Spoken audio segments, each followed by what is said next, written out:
Student, শুভ শারদিয়া। আগাম দুর্গাপূজার শুভেচ্ছা জানাই তোমাদেরকে। আজকে ক্লাস 10-এর তোমাদের যে মধ্যমা অংশটা রয়েছে সেইটা আমরা জানবো। প্রথমে মধ্যমা কি এবং কি করে মধ্যমা নির্ণয় করতে হবে। দু রকমের সিস্টেম তোমাদের আছে, একটা বিন্যস্ত তথ্য এবং একটা অবিন্যস্ত তথ্য। অবিন্যস্ত তথ্যের ক্ষেত্রে কি করতে হবে প্রথমে সেটা দেখে নাও। প্রদত্ত অবিন্যস্ত তথ্য বা রাশিকে ঊর্ধ্বক্রম বা অধক্রমে সাজালে তাদের মধ্যমান বা দুটি মধ্যমানের গড় হলো রাশিতত্ত্বের মধ্যমা। অর্থাৎ যদি এক্স একটা চলরাশি হয় এবং তাতে যদি এন সংখ্যক মান x1 x2 xn এরকম থাকে এবং তাদেরকে যদি আমরা মানের ঊর্ধ্বক্রমে সাজাই, ঊর্ধ্বক্রম অথবা অধক্রমেও সাজানো যেতে পারে, যদি সাজাই তাহলে এইরকম পাবো। এবারে হচ্ছে দুটো কেস আসবে। কেস ওয়ান হচ্ছে যদি এন অযুগ্ম হয় বা অড হয়, সেক্ষেত্রে মধ্যমা কিন্তু একটি পদ হবে এবং সেটা হচ্ছে এন প্লাস ওয়ানতম পদ। এনতম ওয়ানতম পদটাই হলো মধ্যমা। যদি এন অযুগ্ম বা অড নাম্বার হয় তাহলে সেক্ষেত্রে মধ্যমা কি হবে? X n plus one, x n plus one by 2 তম পদ যখন এন অযুগ্ম। কিন্তু কেস টু যদি এন যুগ্ম হয় বা ইভেন হয় তাহলে সেক্ষেত্রে দুটো মধ্যমা থাকবে। দুটো মধ্যপদ থাকবে। ওই দুটো মধ্যপদের গড়ের সাহায্যে আমি কিন্তু মধ্যমা পাবো।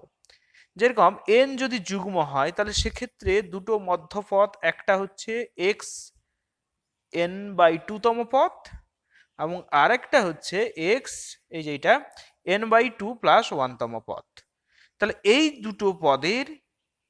এই দুটো পদের গড়ের সাহায্যে আমি কিন্তু মধ্যমা পাবো। এই যে এক্স এন বাই 2 আর এক্স এন বাই 2 প্লাস 1, এদের গড় মানে বাই 2 করতে হবে। তাহলে মোটামুটি অবিন্যস্ত তথ্য যখন থাকবে তখন তাকে আমাকে প্রথম কাজ হচ্ছে ঊর্ধ্বক্রম বা অধক্রমে লিখে ফেলতে হবে। ঊর্ধ্বক্রম এবং অধক্রমে লিখে ফেলার পর দেখতে হবে যে এনটা নাম্বার অফ ডাটা জোড় আর বিজোড় আছে। যদি জোড় থাকে তাহলে একরকম হবে, সেক্ষেত্রে হবে এক্স এন বাই 2 তম পদ plus x n by 2 plus 1 তম পদের গড়ের সাহায্যে আমরা মধ্যমান নির্ণয় করব। অর্থাৎ সেক্ষেত্রে দুটো মধ্যমান পাবো। ওই দুটো মধ্যমানের গড় করলে আমরা কিন্তু মধ্যমা পেয়ে যাব। আর এন যদি অযুগ্ম হয় তাহলে সেক্ষেত্রে x n plus 1 by 2, x n plus 1 by 2 তম পদের যা মান সেটাই হচ্ছে এক্ষেত্রে গড় হবে।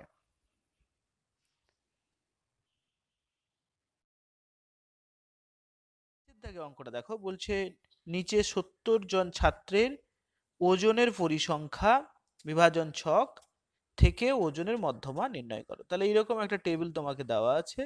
তাহলে এক্ষেত্রে প্রথমে যেটা করতে হবে, এই টেবিল তোমাকে পরিসংখ্যা বিভাজন ছকটা তৈরি করতে হবে। তাতে একটা ঘর থাকবে দেখো ওজন, তারপরে হচ্ছে ছাত্র সংখ্যা, তারপরে আসছে ক্রমযৌগিক পরিসংখ্যা। এই ক্রমযৌগিক পরিসংখ্যা লেস দেন টাইপ, যেটা মানে ক্ষুদ্রতর সূচক ক্রমযৌগিক পরিসংখ্যা কেমন করে করতে হয় দেখো। সেটা প্রথম ঘরে দেখো পরিসংখ্যা 4 আছে, তাহলে ক্রমযৌগিক পরিসংখ্যাও 4। তারপরে পরিসংখ্যা 6 আছে, সেই জন্য ক্রমযৌগিক পরিসংখ্যা কি হবে 4 যুক্ত 6 মানে 10। তারপরে হবে 10 যুক্ত 8 18, 18 আর 14 মিলে হচ্ছে 32, 32 আর 12 দেখো 44, 44 আর 10 54, 54 আর 11 মিলে হচ্ছে 65, 65 আর 5 মিলে হচ্ছে 70। তাহলে ক্রমযৌগিক পরিসংখ্যা আমরা বের করে ফেললাম। আর এক্ষেত্রে এন এর মান কত? এন হচ্ছে 70। তাহলে এন যেহেতু 70, তাহলে 70 হচ্ছে একটা জোড় সংখ্যা। তাহলে এক্ষেত্রে মধ্যমা কি থাকবে? মধ্যমান থাকবে দুটো। একটা হচ্ছে 70 বাই 2 তম পদ মানে 35 তম পদ, আর একটা হচ্ছে 70/2 + 1, তার মানে হচ্ছে 36তম পদ। তাহলে এখানে 70, দেখো পরিসংখ্যা বিভাজন অনুযায়ী 70 মানে 36-এর ঘর কোনটা, এইটা হচ্ছে 36, তার মানে 36তম পদ হচ্ছে 47, এবং 37তম পদ সেটাও হচ্ছে 36 নয়, 35তম পদ হচ্ছে 47, এবং 36তম পদও হচ্ছে 47। তাহলে এক্ষেত্রে মধ্যমা কি হবে? 35তম পদ 47 বসেছে, 36তম পদ সেটাও 47 বসছে, বাই 2, তার মানে গড় আসছে এখানে কত? এরপরে 6-এর দাগের অঙ্কটা দেখো, তোমাদের বইতেও পাবে। দেওয়া আছে নলের ব্যাসের দৈর্ঘ্যের পরিসংখ্যা বিভাজন ছক থেকে ব্যাসের দৈর্ঘ্যের মধ্যমা নির্ণয় করি। তাহলে এখান থেকে দেখো আমরা একটা টেবিল ফরমেশন করেছি। তার প্রথম ঘরটা দেখো ব্যাসের দৈর্ঘ্য এবং পরিসংখ্যা, আর 3 নম্বর ঘরটা হচ্ছে কি বলে, ক্রমযৌগিক পরিসংখ্যা লেস দেন টাইপ। কি ছিল দেখো, এই যে 3 4, তাহলে 3টা 3 বসবে। পরের ঘরটা দেখো 4 আর 3 মিলে 7 হয়েছে, 7 আর 10 17, 17 আর 15 মিলে হচ্ছে 32, 32 আর 25 মিলে হচ্ছে 57, 57 আর 13 মিলে হচ্ছে দেখো 70, 70 আর 6 মিলে হচ্ছে 70 আর 7, 70 আর 6 মিলে হচ্ছে 76, 76 আর 4 মিলে হচ্ছে 80। তার মানে এই যে ক্রমযোগী পরিসংখ্যা অনুযায়ী লাস্টে যে ডাটাটা পেলাম এটাই হচ্ছে এন এর মান, তাহলে এন হচ্ছে 80। তাহলে এন হচ্ছে 80, তার মানে জোড় সংখ্যা। তাহলে এখানে মধ্যমা কত আসবে? n/2 তম পদ প্লাস n/2 + 1 তম পদ। তার মানে এন এর মান যেহেতু 80, তাহলে 40তম পদ এবং 41তম পদের যেটা গড়, তাহলে বাই 2 ওই জন্য করা হয়েছে, দুটো তথ্য আছে সেজন্য 2 দিয়ে ভাগ। এবারে 40তম পদটা কোথায় দেখো কিভাবে নির্বাচন করা হচ্ছে, এই ক্রমযৌগী পরিসংখ্যা অনুযায়ী। তাহলে এই ঘরটা 32 আছে, এটা 57 আছে, তার মানে স্বাভাবিকভাবে 40 এবং 41তম ডাটা কিন্তু পড়ছে এই ঘরটায়। তাহলে এটা কত? 22। তাহলে এখানে দেখো কি আসছে, 22, 40তম পদও 22, 41তম পদও 22, তাহলে 22 যুক্ত 22/2, তার মানে গড়টা আসছে 22। আমরা আলোচনা করব যেগুলো গ্রুপ ডাটা, মানে বিন্যস্ত তথ্য। দেখো 12 দাগে অঙ্কটা আমরা নিয়েছি, নিচের তথ্যের মধ্যমা নির্ণয় করো। তাতে শ্রেণী দেওয়া আছে 1 থেকে 5, 6 থেকে 10, 11 থেকে 15, 16 থেকে 20, 21 থেকে 25, 26 থেকে 30, আর 31 থেকে 35। একটা জিনিস লক্ষ্য করো, এখানে শ্রেণী যেটা দেওয়া আছে সেটি সীমাই দেওয়া আছে, আর এখানে আমাদের যেটা করতে হয়, শ্রেণীর সীমা থাকলে অবশ্যই তাকে সীমানায় পরিণত করতে হবে, এবং সীমানা কি করে পরিণত করতে হয় সেটা টেবিলটা দেখলে বুঝতে পারবে। দেখো 1 থেকে 5 ছিল, অবশ্যই এটা শ্রেণী সীমা ছিল। আমরা কি করব, এটাকে শ্রেণী সীমানা বের করব কি করে, এই যে 0.5 যোগ বাম দিক থেকে, মানে বাম দিকে যেগুলো আমাদের শ্রেণী নিম্ন শ্রেণী সীমা আছে সেগুলো থেকে বিয়োগ দিব, আর ঊর্ধ্ব শ্রেণী সীমাগুলো থেকে আমরা সঙ্গে কি করব, এটা যোগ করব। এবারে 0.5টা কি করে পেলাম, দেখো এই ডির মান নির্ণয় করতে হয়, মানে একটা শ্রেণীর শেষ আর অপর শ্রেণীর শুরু, এই দুটোর অন্তর বের করতে হয়। দেখো একটা শ্রেণীর শেষ কি ছিল, 5, আর শুরুটা ছিল 6, তার মানে 6 থেকে 5 বাদ দিলে হচ্ছে 1, তাহলে 1কে 2 দিয়ে ভাগ করো, মানে d/2 বের করতে হয়, তার মানে এটার মান হলো 0.5। তার মানে এই 0.5টা কি হবে, নিম্ন শ্রেণী সীমাগুলোর সঙ্গে থেকে বিয়োগ হবে, এবং ঊর্ধ্ব শ্রেণী সীমাগুলোর সঙ্গে কি হবে, যোগ হবে। দিলে আমরা শ্রেণী সীমানা বা ক্লাস বাউন্ডারি পেয়ে যাবো। এই যে দেখিয়েছি দেখো, 1 থেকে 0.5 বিয়োগ গেছে, দিতে 0.5 হয়েছে, আর 5 থেকে 0.5, 5-এর সঙ্গে যখন 0.5 যোগ হলো তখন এটা হয়ে গেল 5.5। ঠিক পরের লাইন দেখো 5.5, 10.5, 10.5, 15.5, এইরকম করে বাকিগুলোও আমরা নির্ণয় করেছি। বাকি পরিসংখ্যা এইটা তো দেওয়া আছে।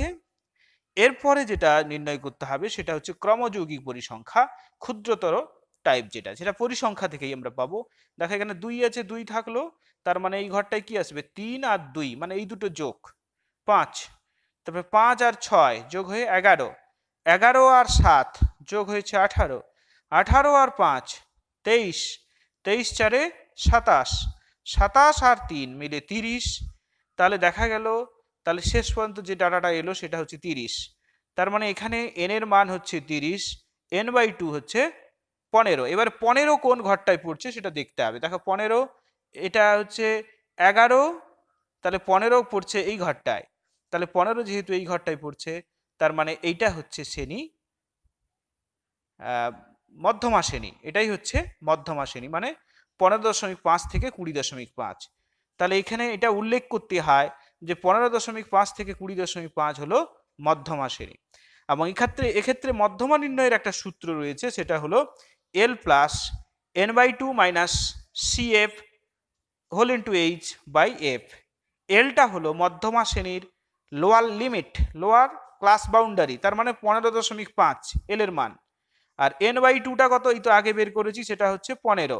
আর CFটা হচ্ছে মধ্যমা যে শ্রেণী তার আগের শ্রেণীর কিউমুলেটিভ ফ্রিকোয়েন্সি। তাহলে দেখো তার আগের শ্রেণীর কিউমুলেটিভ ফ্রিকোয়েন্সি কত, 11, তার মানে CF হচ্ছে 11। তাহলে 15 থেকে 11 বাদ, আর এফ এর মানটা হচ্ছে মধ্যমা যে শ্রেণীটা, মানে 15.5 থেকে 20.5, সেই শ্রেণীর যে পরিসংখ্যা মানে 7। আর এইচটা হচ্ছে মধ্যমা শ্রেণীর প্রসার। মধ্যমা শ্রেণীর প্রসার আমরা কি করে পাই? দেখো মধ্যমা শ্রেণী হচ্ছে 15.5 থেকে 20.5, তাহলে এই দুটো বিয়োগ করো, 20.5 থেকে 15.5 বাদ দিলে আমরা এইচ এর মান পাবো, সেটা হচ্ছে 5। তাহলে প্রত্যেকটা মান বসিয়ে দেওয়া হয়েছে, এবারে সরল করতে হবে। 15.5 প্লাস 15 থেকে 11 বাদ দিলে 4 ইন্টু 5 মানে 20/7। তাহলে এটাকে সরল করলে মোটামুটি দশমিকের পর 3টা অঙ্ক পর্যন্ত আসন্ন মান করবে। যেরকম এখানে এসেছে দেখো 2.855। তাহলে এটা এই যে 3 নম্বর অঙ্কটা যেহেতু 5 বা 5-এর চেয়ে বেশি আছে, তার মানে এটা হয়ে যাবে 6, 2.86। তাহলে এই দুটোকে যোগ করলে আমরা পেয়ে গেলাম 18.36। প্রায় 14 দাগের অঙ্কটা দেখো, এটা তোমাদের বইতে রয়েছে। নিচে তথ্যের মধ্যমা নির্ণয় করো। 10-এর কম ছাত্রের সংখ্যা হচ্ছে 12, 20-র কম হচ্ছে 22, 30-এর কম হচ্ছে 40, 40-এর কম হচ্ছে 60, 50-এর কম 72, 60-এর কম 87, 70-এর কম হচ্ছে 102, 80-র কম হচ্ছে 111 এবং 90-এর কম হচ্ছে 120। তাহলে প্রশ্নটা দেখে তোমরা নিশ্চয়ই বুঝতে পারছো যে প্রশ্নটায় কিন্তু তোমাদের ক্ষুদ্রতর সূচক ক্রমযৌগিক পরিসংখ্যা দেওয়া আছে। তাহলে এখানে প্রথমে তোমাকে কি করতে হবে, প্রদত্ত তথ্যের পরিসংখ্যা বিভাজন ছকটা আগে তৈরি করতে হবে। অর্থাৎ আগের অঙ্কগুলো কি ছিল, পরিসংখ্যা বিভাজন ছকটা দেওয়া ছিল, সেখান থেকে আমরা ক্ষুদ্রতর সূচক ক্রমযৌগিক পরিসংখ্যা বের করেছিলাম। এখানে কিন্তু উল্টোটা রয়েছে। তাহলে প্রথমেই দেখো, যেটা 10-এর কম ছিল সেটাকে আমরা লিখলাম 0 থেকে 10, যেটা 20-র কম সেটাকে লিখলাম 10 থেকে 20, যেটা 30-এর কম সেটা 20 থেকে 30, যেটা 30-এর কম 40-এর কম সেটা 30 থেকে 40, এরকম করে পুরো টেবিলটা লিখে ফেললাম। আর বাকি এই দেখো কিউমুলেটিভ ফ্রিকোয়েন্সি, এই অংশটা কিন্তু আমাদের অঙ্কে দেওয়া আছে, প্রশ্নে দেওয়া আছে। সেখান থেকে পরিসংখ্যা যখন বের করছি সেইটা লক্ষ্য করো। পরিসংখ্যার প্রথম দেখো কিউমুলেটিভ ফ্রিকোয়েন্সিতে 12 আছে, তাহলে এটাও 12। পরের যে পরিসংখ্যা মানে 10 থেকে 20-র মধ্যে যেটা পাবো সেটা হচ্ছে মানে ক্ষুদ্রতর সূচক ক্রমযৌগিক যে সূচক, তার ঘরে যেটা আছে 22 আছে, 22 থেকে তার আগের যে ডাটাটা মানে 12, এটা বাদ যাবে। 22 থেকে 12 বাদ গেল। তারপরে দেখো 40 থেকে 22 বাদ গেছে, 60 থেকে 40 বাদ গেছে, 72 থেকে 60 বাদ গেছে, 87 থেকে 72 বাদ গেছে, 102 থেকে 87 বাদ গেছে, 111 থেকে 102 বাদ গেছে, আর লাস্টে 120 থেকে 111 বাদ গেছে। তাহলে এইরকম ভাবে আমরা ক্রমযৌগিক পরিসংখ্যা, ক্ষুদ্রতর সূচক ক্রমযৌগিক পরিসংখ্যা থেকে দেখো পরিসংখ্যাগুলো পেয়ে গেছি। এবারে আর কিছুই নেই, বাকি আমাদের সূত্র অনুযায়ী এগিয়ে যেতে হবে। তাহলে ক্ষুদ্রতর ক্রমযৌগিক পরিসংখ্যা অনুযায়ী তাহলে n এর মান হচ্ছে 120, তাহলে n/2 হচ্ছে 60। তাহলে 60 কোন ঘরটায় পড়ছে আমাদের দেখতে হবে। দেখো 60 পড়ছে আমাদের দেওয়াই আছে, এই যে দেখো 60 দেওয়া আছে এখানে। তাহলে আমাদের মধ্যমা শ্রেণী যেটা হবে সেটা হচ্ছে 30 থেকে 40। মধ্যমা শ্রেণী হবে 30 থেকে 40। আর কি বলে, মধ্যমা শ্রেণী আমরা পেয়ে গেলাম। যদি পেয়ে যাই তাহলে মধ্যমা শ্রেণী হচ্ছে 30 থেকে 40, আর সিএফটা হচ্ছে দেখো মধ্যমা শ্রেণী যে রোটাই আছে তার আগের যে রো, এটাই হচ্ছে সিএফ। আর মধ্যমা শ্রেণীর পরিসংখ্যা হচ্ছে 20, আর মধ্যমা শ্রেণীর প্রসার দেখো মানে এইচ এর মান হচ্ছে 40 থেকে 30 বাদ দিলে যেটা হয় সেটা 10। তাহলে এই যে সূত্র আমাদের রয়েছে L plus N by two minus C F by F whole into H, এখানে বসিয়ে দেওয়া আছে। দেখো এল হচ্ছে লোয়ার লিমিট 30, আর এন বাই টির জায়গায় বসলো 60, সি এফ এর জায়গায় বসছে 40, আর এফ এর জায়গায় বসলো 20, এইখানে প্রসার হচ্ছে 10। এটা এবারে সরল করে ফেলো, দেখা গেল মধ্যমা আমাদের বেরিয়ে গেল, সেটা হচ্ছে 40। তাহলে এইরকম ভাবে মোটামুটি এই অঙ্কটা হবে। তাহলে আজকের মতো এইটুকুই।